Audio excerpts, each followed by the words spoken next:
Proses kematian itu sama dengan proses kelahiran, cuma diwalik. Kalau proses kelahiran itu kan dari ruhul qudsiyah, dari yang goib diberi pakaian jasmaniah, bermanifestasi dalam bentuk energi yang lalu oleh beberapa orang itu terlihat sebagai suatu sosok. Itu yang disebut dalam tanda petik hantu. Proses penghantuan itu akan lama jika memang dulu lemnya terlalu kuat. Nah, jadi orang yang di dalam dirinya itu terlalu hubud dunia, ini spiritualitas sakit ya. Ini yang harus kita pahami. Jadi rasa sakit itu sebenarnya adalah rintian rindu dari tubuh kita kepada bumi sebenarnya ya. Jadi gini, makanya meninggal paling bagus itu kayak Rasulullah, gerah proses kerinduannya memuncak tubuh itu kepada bumi lalu lepas dengan sukacita gitu. Jadi lepasnya sukacita, tapi kan beda dengan orang mau bunuh diri, sebenarnya nggak mau kan dia.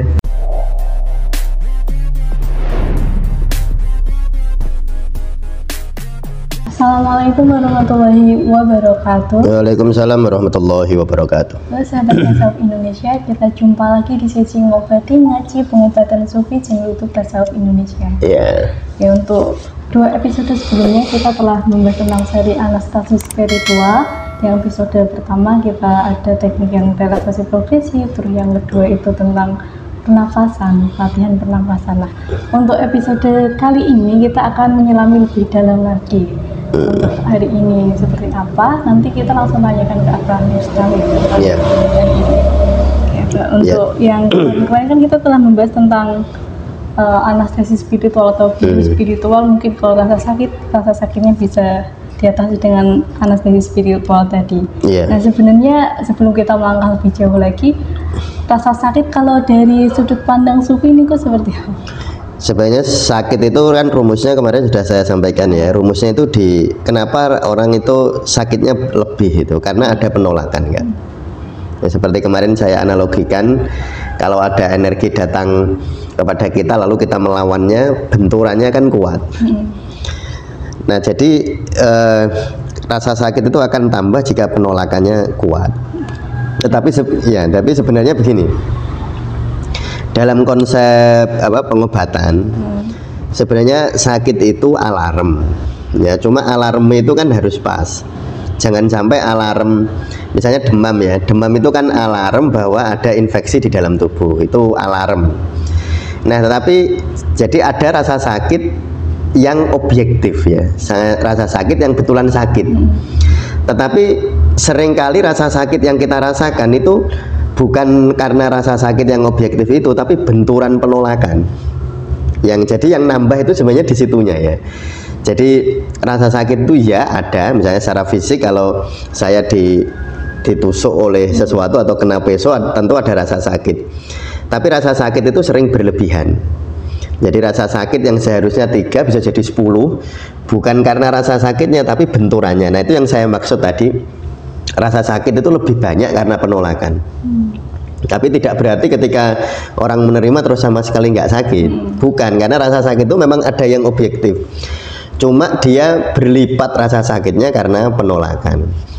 Dan penolakan itu sebenarnya, nah ini kita masuk ke anestesi spiritual yang ruhaniyah ya. Karena anestesi itu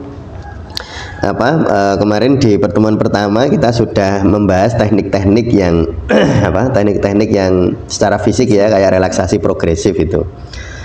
Terus yang pertemuan kedua kita lebih banyak menggunakan cara nafas ya untuk mengurangi rasa sakit. Nah, di pertemuan kali ini kita akan masuk lebih dalam, menukik jauh lebih dalam dari konsep tadi. Konsep bahwa rasa sakit itu lebih banyak karena penolakan daripada rasa sakit yang betulan. Nah, mengapa penolakan itu muncul? Karena muncul penolakan itu yang nolak selalu ego. Nah, kalau dalam bahasa tasawuf itu yang menolak adalah nafas. Ya, jadi saya ingin ulang lagi, mungkin ada teman-teman yang baru melihat podcast kita ya. Jadi ego dalam bahasa tasawuf itu disebut nafas. Nafas itu rasa aku, rasa bahwa kita memiliki sesuatu. Maka sederhananya ketika seseorang itu menggenggam sesuatu terlalu kenceng, lalu suatu ketika dia akan pergi, maka proses perginya itu menyakitkan karena megangnya terlalu kenceng, dan proses pergi atau berpisah itu nggak bisa ditolak, nggak bisa, karena rumusnya dunia itu datang dan pergi. Kalau Kak Ami pernah sering saya sampaikan, sahabah dia laksana angin, laksana awan, sumatan kosik, lalu dia akan pergi. Jadi datang dan pergi itu adalah proses alamiah di dunia. Ya, jadi misalnya saya nih dulu nggak ada, secara fisik kan belum ada, lalu datang, lalu suatu saat pergi. Artinya pertemuan dan perpisahan itu juga sebenarnya akan selalu terjadi. Nah, kita harus sadar bahwa proses itu adalah proses alamiah, dan suatu ketika, entah dalam waktu dekat atau dalam waktu lama, itu akan terjadi. Nah, karena itu pasti terjadi, maka kalau menggenggam kenceng, suatu saat akan rasa sakitnya akan betul-betul terasa. Nah, lalu di dalam konsep tasawuf itu lalu dibuat gradasi atau level nafas. Semakin rendah level nafas, orang itu akan sangat mudah sakit. Contoh, nafas amarah ya. Dan yang paling bawah kan nafas amarah ya kayaknya. Ada amarah, lawamah, mulhamah, mutmainnah, rodiyah, mardiyah, kamilah. Ini 7 level nafas itu. Nah, orang yang berada di level nafas amarah itu dia mengatakan, egonya mengatakan semua 100% adalah milikku. Ya, 100%, nggak ada sama sekali yang tidak milikku. Bahkan kadang-kadang miliknya orang diakoni juga. Nah, coba bayangkan ya Kak Ami ya, ketika seseorang merasa bahwa ini 100% milikku, lalu suatu ketika karena hukum alam, dan itu pasti terjadi, suatu ketika berpisah, maka rasa sakitnya juga akan nambah. Penolakan terhadap suatu realitas itu akan begitu kuatnya, sehingga nanti bukan hanya sakit psikologis, tetapi sakit fisik juga. Nah, makanya marah itu kalau dalam bahasa kedokteran timur ya, mungkin kita sudah bolak-balik menyampaikan itu, kalau marah nanti akan meningkatkan mengobarkan energi di liver. Nanti efeknya ya pusing, efeknya perut rasanya nggak nyaman, otot jadi gampang kenceng gitu. Itu sebenarnya munculnya bukan hanya karena problem-problem fisiologis atau problem-problem biologis ya. Rasa-rasa sakit itu banyak sekali, bahkan lebih banyak sebenarnya disebabkan oleh proses-proses psikologis. Nah, proses psikologis itu sering didasari oleh level ruhaniyah itu. Maka ketika seseorang hatinya kayak level nafasnya itu tidak mendominasi, rasa aku psikologisnya tidak terlalu mendominasi, rasa memilikinya tidak terlalu mendominasi, dia tidak mudah juga merasakan rasa sakit. Itu anestesinya otomatis. Jadi terjadi anestesi otomatis, berkurangnya rasa sakit dengan cara ketika seseorang tidak terlalu kuat memegang egonya. Karena itu tadi, misalnya contoh ya Rasulullah itu kan dilempari batu, kan riwayat-riwayat itu kan kita sering dengar ya, sampai berdarah, ya kan, sampai berdarah-darah. Kemudian dilempari kotoran, itu kan banyak sekali riwayat yang menyampaikan. Tapi apakah Rasulullah terus sambat, mengeluh? Ya tidak. Dan Rasulullah tidak merasakan sakitnya berlebihan. Ya walaupun berdarah-darah ya kita menduga bahwa itu pasti ada sakitnya kan, ya karena itu kan proses fisiologis biasa. Tetapi tidak akan berlebihan rasa sakitnya itu, sehingga Rasulullah reaksinya juga tidak berlebihan, meresponnya kan juga nggak berlebihan. Kalau kita kan nggak, kalau saya sering guyon itu gini, kalau kita itu dicubit, kita balesnya kadang-kadang berlebihan, kadang-kadang nabok, nabok itu memukul, menendang itu, padahal orang itu hanya mencubit. Maka orang itu yang spiritualitasnya rendah itu gampang sekali merasa sakit ya. Jadi sakjane orang seharusnya dia nggak sakit, tapi dia merasa sakit. Makanya kalian saya sering guyon, orang itu nek atine elek nggak usah mbok sakiti, dia itu sudah sakit terus, tanpa disakiti itu sudah sakit tuh. Ya itu kan kayak orang misalnya di dalam hatinya itu, di dalam tubuhnya banyak luka, misalnya tangan saya ini ada lukanya nih, Itu Kak Ami memegang ini saja saya terasa sakit tuh Kak. Padahal maksudnya Kak Ami memegang itu mau ngasih obat itu, mau ngasih apa pertolongan gitu. Tetapi karena sakit, bahkan yang nolong ya dikira menyakiti itu. Nah sekarang kita bisa membayangkan betapa orang itu akan apa namanya, akan banyak rasa sakitnya, entah rasa sakit mental atau rasa sakit biologis, jika rasa memiliki itu tidak segera tidak segera dikendorkan. Sehingga nah ini kalau kita ya sholat itu sebenarnya obat itu di situ ya. Makanya Rasulullah itu pernah dalam sebuah hadis itu bilang kumis sholatan, terus sholatlah, inna fis sholati sifaun. Sesungguhnya di dalam sholat itu ada obat. Itu maksudnya kalau kita mau melogikakan sholat itu kok obat, itu sebenarnya kalau kita masuk ke dunia ruhani sholat itu luar biasa. Misalnya yang sering saya inna sholati wa nusuki wa mahyaya wa mamati lillahi rabbil alamin, itu kan sebuah pendidikan, sebuah tarbiyah dari Allah agar kita tidak menggenggam materi itu berlebihan. Karena begini, kamu mau menggenggam sekuat apapun suatu saat pasti berpisah. Entah kamu yang memisahkan diri atau dia yang pergi, kan gitu. Itu suatu saat secara biopsikologis begitu. Makanya Rumi itu lalu bilang begini, kalau kamu mencintai daging dan darah maka akan ada kata perpisahan dan rasa sakit. Kalau mencintainya daging dan darah, karena daging dan darah itu selalu terjadi proses perubahan. Ya kadang-kadang sehat, kadang-kadang enggak, kadang-kadang sakit, kadang-kadang enggak, lalu dia suatu saat datang lalu pergi. Tetapi jika kamu mencintai ruhani, maka cintamu abadi. Nah, kebahagiaannya abadi. Jadi sebenarnya rasa sakit, rasa sakit mental atau rasa sakit fisik, itu sebenarnya bisa dianestesi, bukan dalam artian menghilangkan sakit, tetapi membatasi sakit memang dia pada porsinya yang tepat. Nah, karena ya sekali lagi itu rumus itu yang harus diingat ya. Jadi rasa sakit itu rasa sakit objektif per subjektif. Nah, yang objektif ini memang tidak bisa kita tidak bisa kita ubah ya, nggak bisa kita ubah karena itu memang respon secara alamiah gitu. Tetapi sebenarnya yang lebih banyak itu rasa sakit yang subjektif itu yang dipengaruhi oleh level nafas.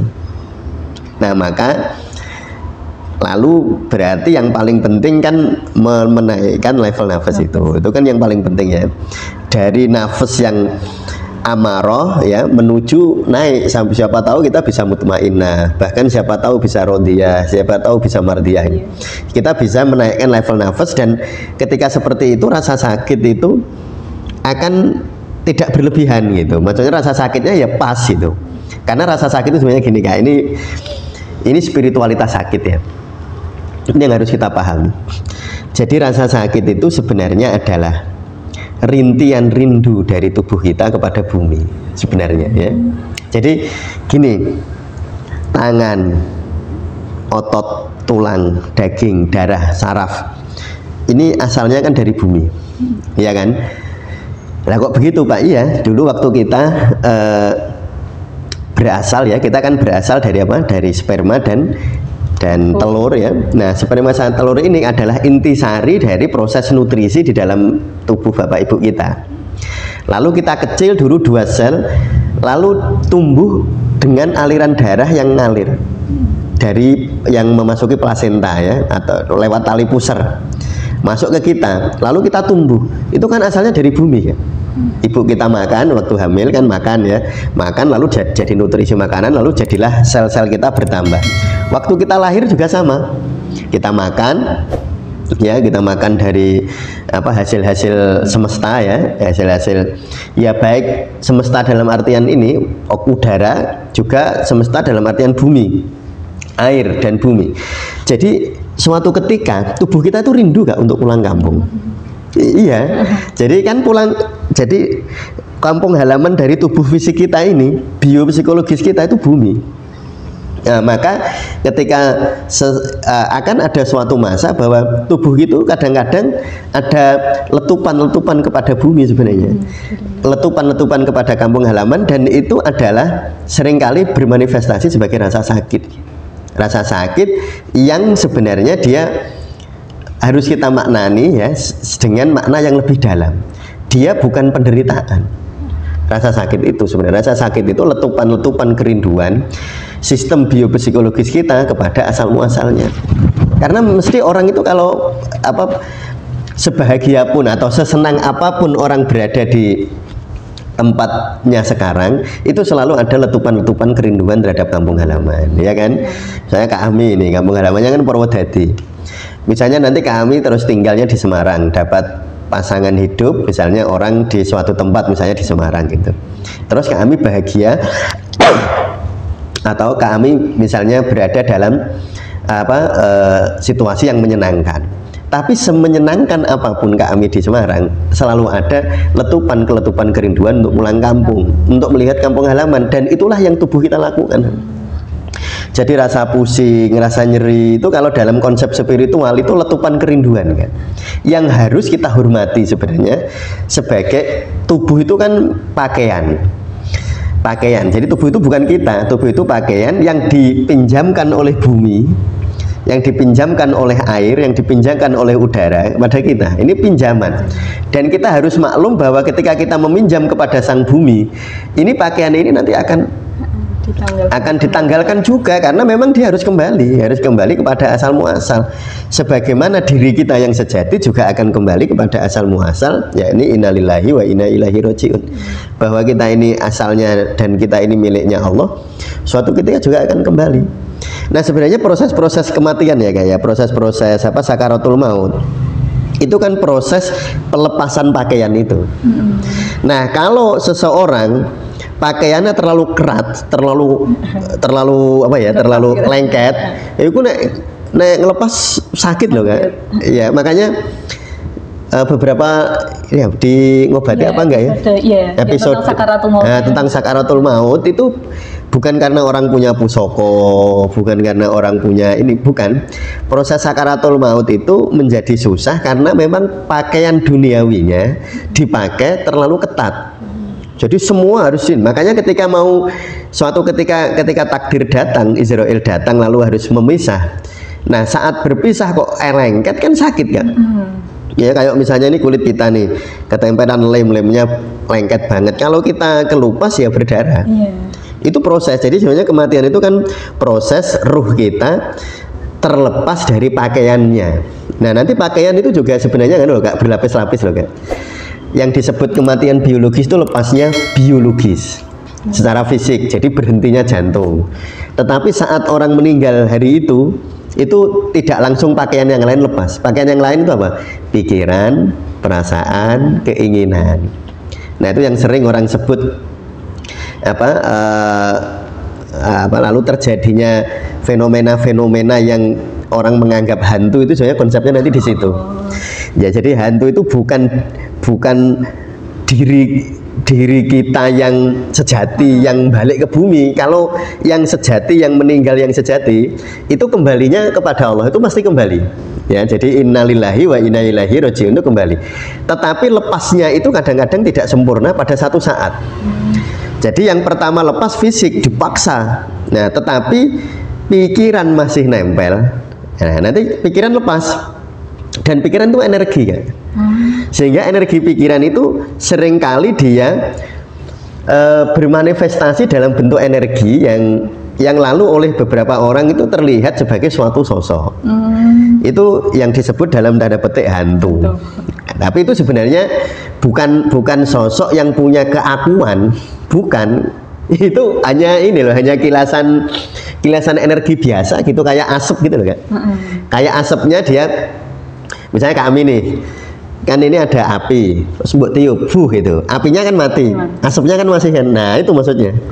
Jadi asapnya masih, nanti asapnya hilang tapi baunya masih ada. Nah, jadi kalau kita lihat ini, kalau kita mau menganalogikan tentang proses kematian itu gitu. Makanya mati kalau secara yang disebut meninggal yang kita pahami selama ini kan meninggal biologis itu, berhentinya jantung, berhentinya gelombang otak itu. Makanya kalau di kedokteran ya ngecek orang mati ya kalau jantungnya sudah nggak berdetak lagi. Tapi itu sebenarnya baru pakaian paling luar yang lepas. Seperti analoginya seperti api itu. Jadi kalau teman-teman sufi ada api, kamu disebul fuh, apinya mati, tapi asapnya ada. Jadi asapnya masih, atau arangnya, atau itu masih di situ. Nanti misalnya sudah nggak ada, tapi baunya masih ada kan? Nah itu yang disebut dalam tanda petik hantu itu. Jadi ketika seseorang dan proses penghantuan itu akan lama jika memang dulu lemnya terlalu kuat. Nah jadi orang yang di dalam dirinya itu terlalu hubud dunia, terlalu mencintai dunia, itu dia nanti proses lepasnya pakaian itu berlangsung lama kan. Dan itu seringkali menimbulkan fenomena kehantuan itu. Sebenarnya itu gitu ya. Itu bukan, jadi jangan bilang misalnya ada hantu, orang melihat ini terus misalnya Mustamir gitu, oh itu Pak Mustamir datang lagi, bukan. Lalu Mustamirnya sudah pergi, tapi sisa-sisa energinya masih biasa, karena memang dia adalah materi sebenarnya. Pikiran itu sebenarnya materi kan?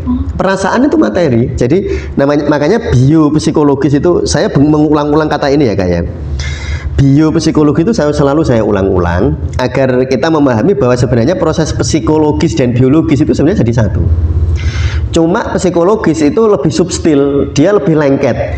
Kayak Kak Ami kan kalau Kak Ami merasakan bahwa tubuh bukan aku kan gampang, bisa ya. Oh ini sikil itu kaki bukan saya. Tetapi akan lebih sulit jika Kak Ami saya suruh pikiran itu bukan Kak Ami. Nah agak susah itu mulai. Nah, apalagi kalau perasaan itu bukan Kak Ami. Nah, kalau misalnya Kak Ami sakit hati, yang sakit hati itu biopsikologisnya Kak Ami. Itu angel kan, lebih susah karena lengketnya lebih lengket. Nah itu kalau kita ngambil di Sirul Asror ya, jadi Allah itu dulu Ruhul Qudsiyah atau diri kita yang sejati itu diturunkan ke alam Jabarut, diberi pakaian Jabarut, lalu turun ke alam Malakut, diberi pakaian Malakut, lalu turun ke alam Jasmani, diberi pakaian Jasmani atau alam Mulek, diberi pakaian Jasmani. Dan proses kematian tuh ya sama itu, cuma kualik itu aja.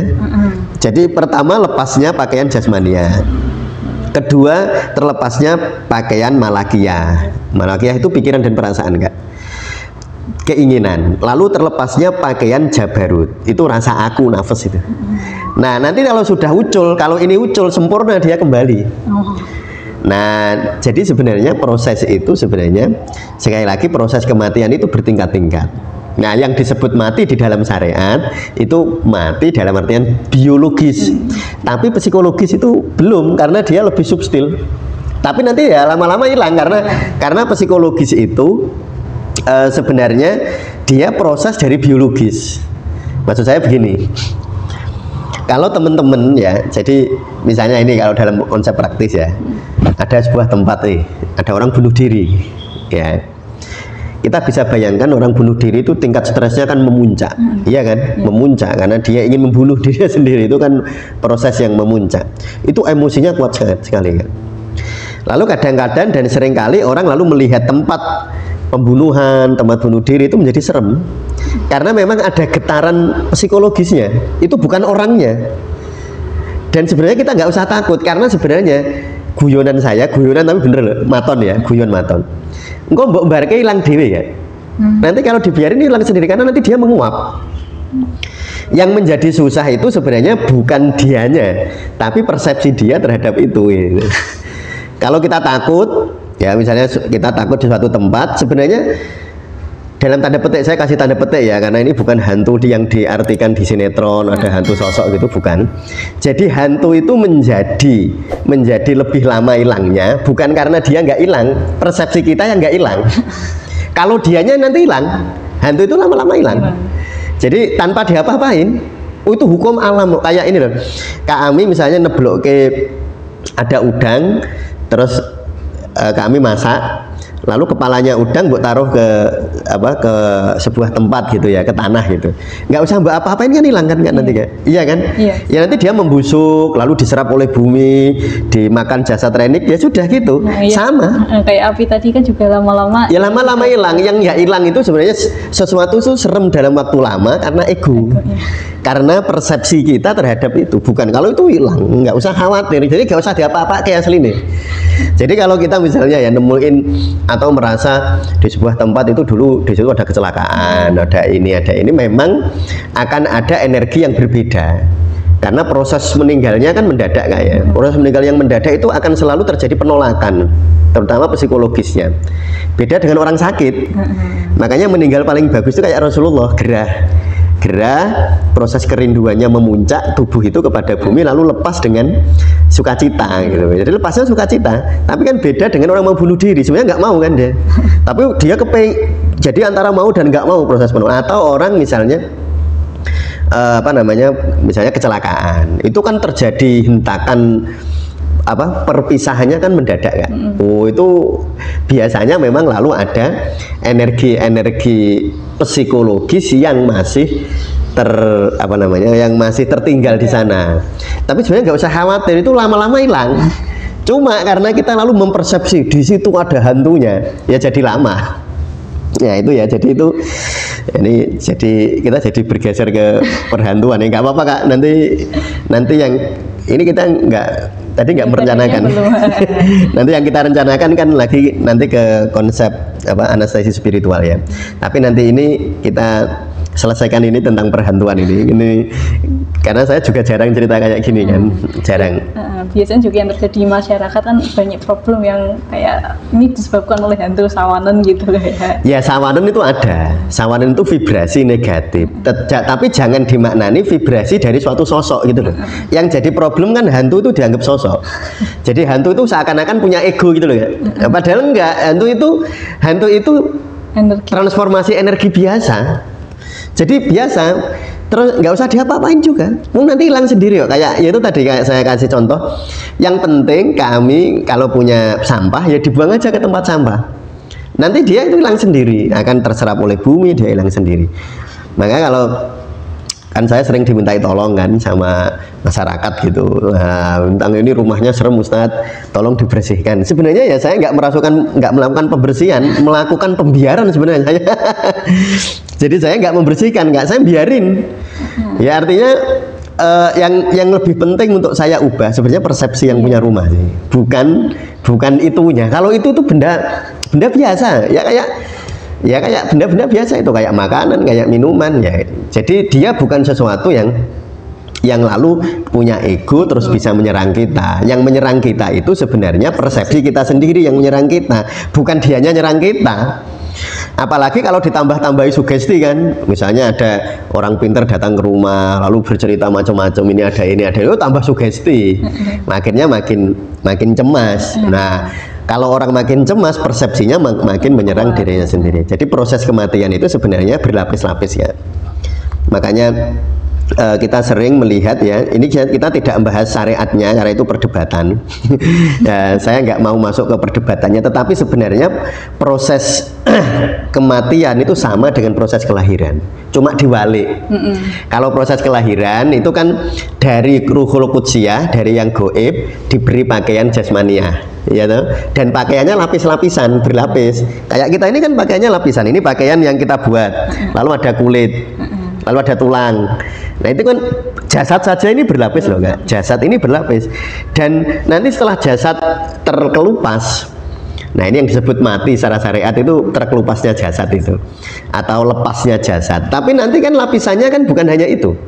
Kan bayi lahir itu pertama di ruhul qudsiyah, lalu nanti dia tadi yang saya sampaikan di Sirul Asrar ya, lalu dikasih pakaian jabarut, dikasih pakaian malakut, lalu dikasih pakaian jasmania. Nah itu nanti proses kematian itu sama ya, cuma kewalik gitu ya, diwalik, pakaian jasmaninya lepas, terus nanti pakaian malakutnya lepas, pakaian jabarutnya lepas. Kalau proses pelepasan ini berlangsung ideal, ya itu namanya husnul khotimah. Nah kadang-kadang proses pelepasannya tidak ideal kan.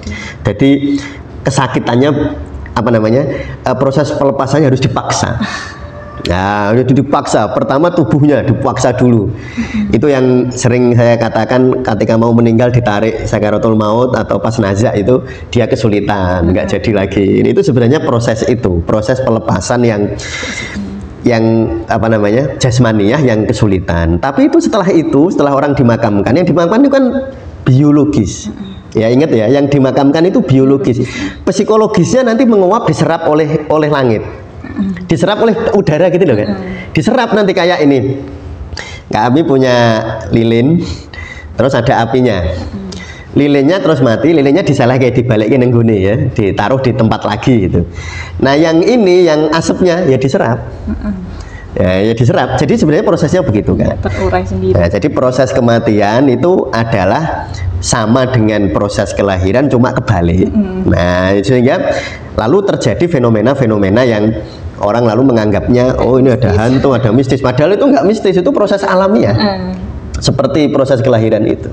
Dan kita sebagai yang masih diberi kesempatan hidup itu ya dibiarin. Nggak usah. Nah, yang jadi problem lalu mempersepsi. Persepsinya ditambahi dengan sugesti-sugesti dari ditambahi, wah di situ ya kemarin saya ada melihat ini. Yang satu nanti nambah ini. Makin kuat itu. Akhirnya persepsinya makin kuat, sugesti terhadap dirinya makin kuat. Tetapi insya Allah jika seseorang itu mau riyadhah ya kan, dari nafas amarah dia riyadhah terus, nanti proses pelepasan itu semoga kita bisa mendekati Rasulullah. Jadi kalau pas itu ya tentu ada rasa sakitnya karena kalau dilepas itu mesti ada rasa ininya ya, mesti ada. Tapi Rasulullah itu meninggal dalam keadaan sangat bahagia. Jadi as-sholah kan gitu. Lalu ucapan terakhir yang keluar dari lisan Rasulullah itu ar-rafiqul a'la. Jadi memanggilnya Allah, kerinduan kepada Allah. Nah disitulah sebenarnya yang saya sering nyebutnya itulah kematian terindah. Nah itu ya saya kira gitu kan. Terima kasih Abah untuk nanti kita lanjutkan minggu depan ya yang anestesi spiritual. Tadi jadi nggak jadi. Ya udah nggak apa-apa. Terima kasih Abah untuk hari ini tentang tadi awalnya tentang sakit terus bahas tentang kematian. Kematian itu seperti apa? Mungkin untuk teman-teman yang kepo tentang bagaimana riyadhah dari level nafs ke level ya insya Allah Kamilah itu seperti apa riyadhahnya, dan itu juga kaitannya nanti sama anestesi spiritual, bisa diseksikan di episode selanjutnya ya. Terima kasih untuk teman-teman yang setia menonton, semoga kita selalu bahagia. Saya tutup seri kali ini. Wassalamualaikum warahmatullahi wabarakatuh. Waalaikumsalam warahmatullahi wabarakatuh.